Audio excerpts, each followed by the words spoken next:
सच्ची मानिए, कोई अपना नहीं, विश्वास कीजिए।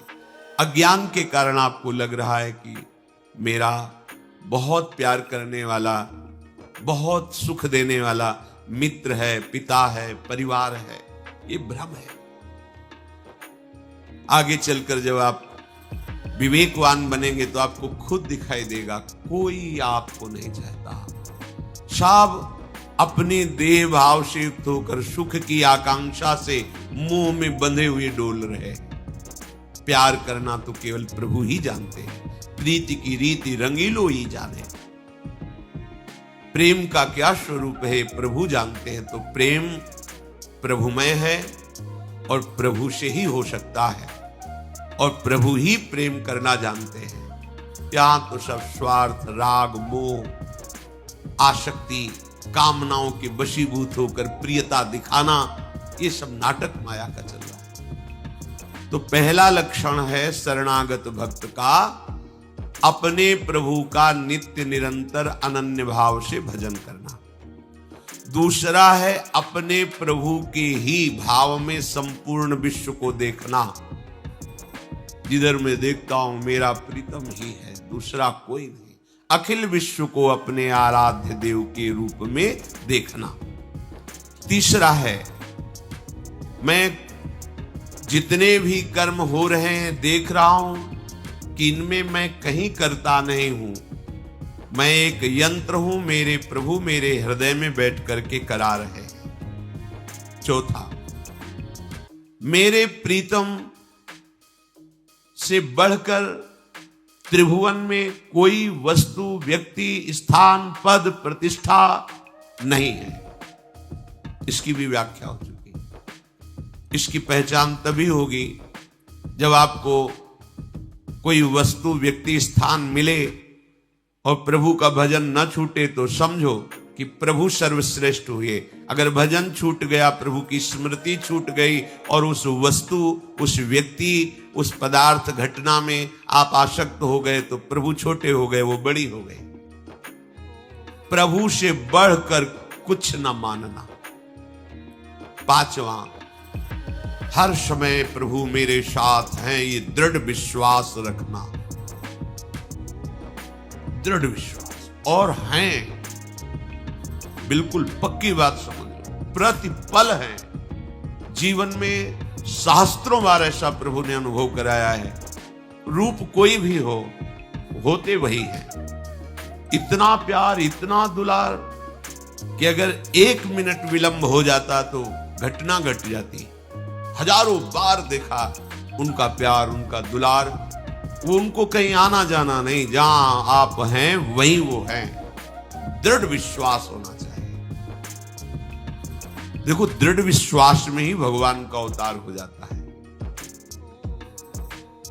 तलवार लिए हुए भयंकर शक्तिवान हिरण्यकश्यप प्रहलाद जी को खंभे में बांध देता है। कहां है तेरा भगवान? हरि हरि ऐसा बोलता है। अब देखूं कहां है तेरा हरि, तुझे कैसे बचाएगा? 5 वर्ष के बालक प्रहलाद जी, उन्होंने कहा कि मेरा हरि इस खड्ग में भी है जो तुम जिससे मारना चाहते हो, तुम में भी है। ये जो बल विक्रम तुम्हारा प्रकट हो रहा है मेरे हरि से ही हो रहा है। जिस खंभे में बांधे हो इसमें भी हरि हैं। अच्छा, इस खंभे में हरि हैं। एक घूंसे का प्रहार, महान बलशाली। ऐसी आवाज प्रकट हुई, दहाड़ प्रकट हुई, मूर्छित होकर गिर पड़ा। हिरण्यकश्यप जैसा महान शक्तिवान मूर्छित होकर गिर पड़ा। भरी सभा में उस खंभे से भगवान का ऐसा रूप जो न कहीं देखा गया था, न सुना गया था, न पढ़ा गया था। नरसिंहावतार। त्रिभुवन कांप गया भगवान की दहाड़ से। किसी की सामर्थ्य नहीं थी कि उनकी दृष्टि में दृष्टि मिला सके। फाड़ के फेंक दिया ऐसे वरदानी तपस्वी महान बलशाली हिरण्यकश्यप को। ये विश्वास, मेरे भगवान जहां मैं हूं यही हैं, उनके द्वारा मैं पूर्ण सुरक्षित हूं। दृढ़ विश्वास। ये विश्वास बड़ी कृपा से आता है। कभी कभी ऐसी घटना होती कि लगता है कि भगवान नहीं है। अगर होते तो ऐसा कैसे हो सकता है? लेकिन सच्ची मानिए, वो घटना, उसका परिणाम बड़ा मंगलमय होगा, क्योंकि भगवान कोई मंगल विधान रचे हैं, अभी आपको समझ में नहीं आ रहा। हम लोगों ने जो विचार कर रखा है कि ये मंगल है, वो अमंगल ही है। बहुत छोटी बुद्धि वाले अपने लोग हैं।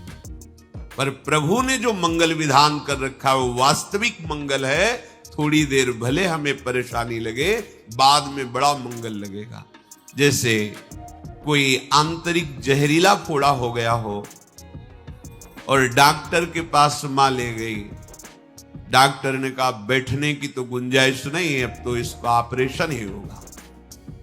मां पैसे देती है, हाथ पैर बंधवा देती है उस बच्चे के, और डॉक्टर को लिखित दे देती है, कुछ भी हो तुम्हारा कोई दोष नहीं, आप ऑपरेशन कीजिए। पैसा देके तो बालक थोड़ी देर के लिए सोच सकता है, कितनी निर्दयी मां है।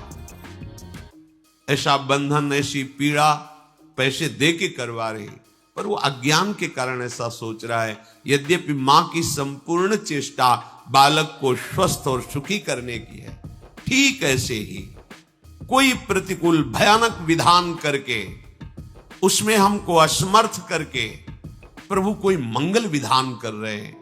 हमारा कोई जहरीले फूड़े का ऑपरेशन कर रहे हैं। विश्वास कीजिए, मंगल भवन के द्वारा मंगल हो ही नहीं सकता। छठवां, सर्वदा प्रभु के अनुकूल ही कार्य करना। प्रभु के अनुकूल, मन के अनुकूल नहीं। हम सर्वदा मन के अनुकूल कार्य करते हैं, इसीलिए हम संसारी हो गए, इसीलिए हमारी दुर्गति हो रही है।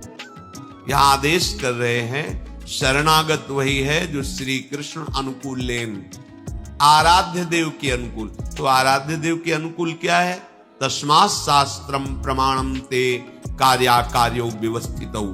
क्या करना चाहिए, क्या नहीं करना चाहिए, इसकी व्यवस्था शास्त्रों में भगवान ने कही।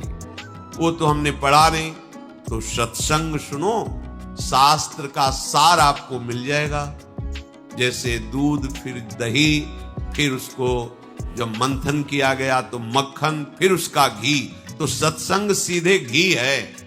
तुम्हें समस्त शास्त्रों में दौड़ना नहीं पड़ेगा, समस्त शास्त्रों का सार आपको सुनने को मिल जाएगा। सत्संग में ही पता चलता है कि प्रभु के अनुकूल किस आचरण के द्वारा हम प्रभु को प्रसन्न कर सकते हैं। तो उपासक शरणागत भक्त के द्वारा अपने आराध्य देव के अनुकूल ही आचरण होना। प्रभु के प्रत्येक विधान में उदास होके नहीं सहना। अब क्या करें, भगवान है, अब जो सहाएंगे तो सहना पड़ेगा। असमर्थ हैं, वो तो ईश्वर है ना, हम तो असमर्थ हैं।